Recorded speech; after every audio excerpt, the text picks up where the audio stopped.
sababta e-commerce dad badan ay ugu fashilmaan markay ganacsi online ay bilaabaan.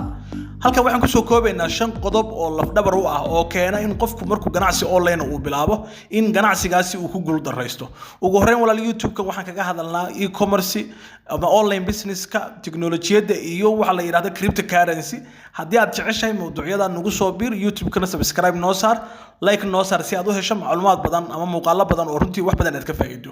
5 qodob ee lafdhabarka u ah qofka inuu ku fail garoobo inuu ganacsi online uu bilaabo inuu socon waayo waxa kamid ah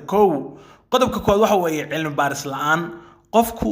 marka aad rabto inaad online-ka alaab ku iibiso waxa muhiim ah shayga aad rabto inaad iibiso inaad cilmi baaris ku sameysay, inaad shaygan baaritaan badan aad ku sameysay. Haddii aad keento suuqa shay aan suuq lahayn ama shay dabcan tartan badan uu ka jiro waxa laga yaabaa shaygaas in uu socon waayo sababtoo ah shaygan waxa laga yaabaa in suuqa uu ku badan yahay ama in uusan dadku aysan aad u jeclayn. Marka qodobka koowaad ee fashilka keena waxa weeye qofku inuu iska baaro alaabta uu iibinayo inuusan cilmi baaris ku sameyn oo iska keeno maxaa la iibinaya waxa la iibinaya isna uu iska keeno. Taasi waxay keentaa marka inuu qofku si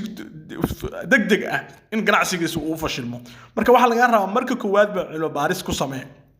shayga aad rabto inaad iibiso, shaygan suuq ma leeyahay, qiimaha la siinay ma ku habboon yahay, macaamiil ma haystaa, tartankiisa ka waran, online shay lagu iibsan kara ma yahay, ka waran haddii qofkan guriga ku dhigsan alaab lagu hayo ama dukaanka ku dhigsan alaabta la tirada online ba ku xayeysiinay cid baa ka soo dalbanaysa waa maya. Marka waxa muhiim ah inaad cilmi baaris ku sameyso shaygan inuu leeyahay dhaqaaq iyo in uu suuq haysto. Waa qodobka koowaad ee keeno qofka inuu ku fashilmo ganacsiga online-ka. Qodobka labaad waxa weeye website ama store aan kalsooni dhisin. Tusaale haddii alaabta aad ku iibiso website e-commerce aad ku iibiso waxa muhiim ah brandkaaga iyo sumadaada inaad marka hore aad dadku ay u bartaan. Sababta online qof walba lama aamino, qof kasta wax ka soo sameysanaya marka keen run sheegaya keen bay sheegaya lama kala garan karo. Marka mar walba waxaad focus ka saartaa in sumadaada laga barto ganacsiyada kale si dadku ay kugu kalsoonaadaan oo qof kasta wax ka iibsado ama qofkan wax ka iibsanba runtii sumadaada uu barto deedna ay keento marka inuu si fudud wax kaaga iibsado. Marka qodobka labaad waxa weeye in lagu barto. Haddaad Facebook page alaabta aad ku iibiso Facebook page-kaaga waa in la bartaa oo Facebook page more dad badan ay ku bartaan more ay magacaagu caan noqdo waa mar kasta wax badan laga iibsado. Marka qodobka labaad waxa weeye website haddaad leedahay ama Facebook page leedahay in aad kalsoonida dadka inaad dhisto oo aad dadka waxa weeye quluubtooda iyo waxa weeye aad dadka tusto in alaabtaadu ay tahay alaab tayo leh runtiina dadka aad si fiican ugu adeegayso. Qodobka saddexaad ee keena in ganacsigu uu fashilmo waxa kamid ah xayeysiin qorshe la'aan. Qofku inuu iska sameeyo xayeysiin tiro badan oo bilaa qorshe ah inuu yiraahdo Facebook page iska sameysto xayeysiin iska saaro xayeysiin meel u socoto meel ay ka socoto midna aan lahayn qofku qorshe uusan lahayn waxan xayeysiintan ma ku habboonta sida ma loo xayeysiin kara sida dadka loo gaarsiin kara. Qofku hadduu bilaa qorshe ahaan la'aan uu iskaga socdo waxyaabaha iyadana keenay kamid tahay qofku inuu fashilmo sababtoo markay lacag badan ka baxdo natiijo fiican ay soo noqon weydo waxa imanaysa marka qofku inuu ganacsiga ka baxo. Marka waxyaabaha muhiimka wax weeye in aad ganacsigaaga qorshe inaad xayeysiintaada aad qorshe u sameyso. Tusaale waxaan aad xayeysiinayso sida dadka loo gaarsiin kara tayada alaabta si loo soo bandhigi kara ka waran haddii aad alaab bidaarta oo kale loogu talagalay haddaad tiraahdo raadi aan ka xayeysiinaya xayeysiintaas hadii wax sameyn la qorshe natiijo ka soo laabanayso sababta wuxuu rabaa qofka sida waxaan alaabtan aad iibinayso ama productigan sida timihiisa ay wax uga qaban karaan wixiina idaacad baa ka xayeysiiyo waa dhageysta ma arki karo marka cid ka iibsanaysa ma jirto. Marka muhiim waxa ah xayeysiintaada in qorshe la'aanta xayeysiintu waxyaabaha fashilka keenay kamid tahay. qodobka afraad waxa kamid ah adeeg macaamiil oo liita. customer support-ga haduu liito qancinta macaamiishu haday liidato haddii adigoo macaamiil fiican helaya haddii aad macaamiilshii aad kasban karin oo dadka aad qancin karin dadka aad soo dhaweyn karin dadka aad discount u sameyn karin waxa laga yaabaa in qofkii uu ka tago mar walba qofku uu ka tago waa lacag ka tagtay weey wayna saad u fahantaa haddii qof wax ka iibsan rabay uu ka tago macnaheedu lacag buu kala tagay weey lacag aad faa'iido sameyn lahayd buu kala tagay. Marka macaamiil aan jawaab loo helin ama si xun loola macaamilo madam ma soo laabanaya macaamilkaasi oo ka tagaya. Marka adeega macaamilka aad u sameynaysa mar walba wanaaji sababtoo ah maanta ha eegin shaygan qofka haduu maanta ka iibsaday waxaad eegtaa biri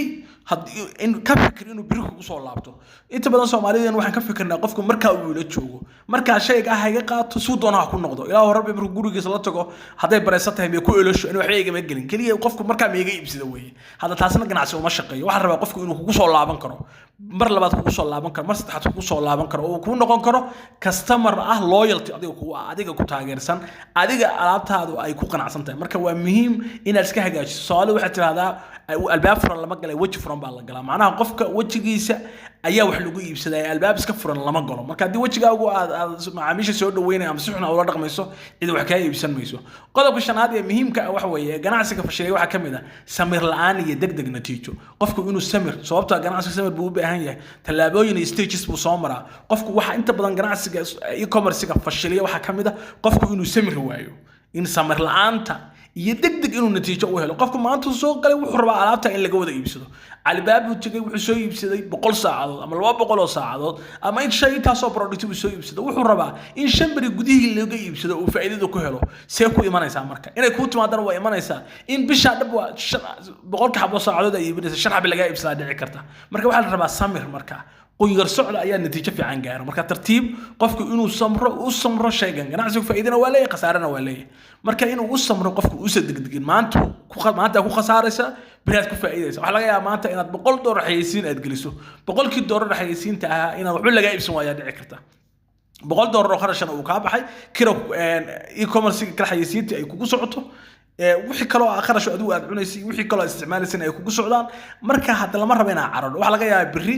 adoo $100 xayeysiin galiyay in $500 oo alaaba laga iibsado dabcan waa faa'iido marka waxa weeye ganacsigu celcelis baa la eega maanta kaliya lama qiimeeyo bishii baa la qiimeynaysaa moogta marka mar walba samir la'aanta iyo degdeg natiijadu waa waxyaabaha fashilanka keena ay qofku inuu ku fashilmo shan qodob baan ku sheegay e-commerce-gu ganacsiga e-commerce-ga uu ku fashilmo shanta qodob waxa ku sheegnay koow cilmi baaris la'aan qofku waxa uu iibinayo inuu marka hore baaritaan iskaga sameyn website ama store wax ku iibinayo in lagu kalsoonayn ama Facebook page-kiisa oo kale in aan qof lagu xiran yahay uusan ahayn xayeysiin iska socoto bilaa qorshe aan waxyaha ganacsiga fashilaya adeega macaamiisha oo liita ama customer support uu liitana waxyaabaha ganacsiga fashilaya samir la'aan iyo qofku inuu natiijo faa'iido degdeg iska rodoonana oo sugu oo samir waayana waa waxyaabaha keena marka in ganacsigu uu fashilmo gunaanadku waxa weeye haddii aad ka fogaato shanta qalad fursadda aad ku guuleysan karto e-commerce aad ayay u koraysaa guushu waxay timaadaa marka aad barato tijaabiso oo aad samir yeelato guushu waxa ay timaadaa marka aad shayga wax ka barato tijaabiso oo aad samir yeelato inta marka aad samayso ayaad guul gaari kartaa marka ganacsi online ah runtii dunidu halkaas u socota Soomaalidina aad ba hadda loogu soo guuray oo qof isagoo gurigiisa joogo rabo alaabta in loo kala delivery baa jira gurigiisa rabo in ku qadeeyo ku casheeyo alaabta rabo taleefon koorsada Alibaba and social media marketing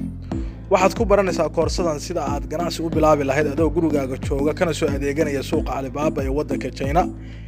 kadib alaabtaas ku xayeysiinaya baraha bulshada sida Facebook iyo WhatsApp-ka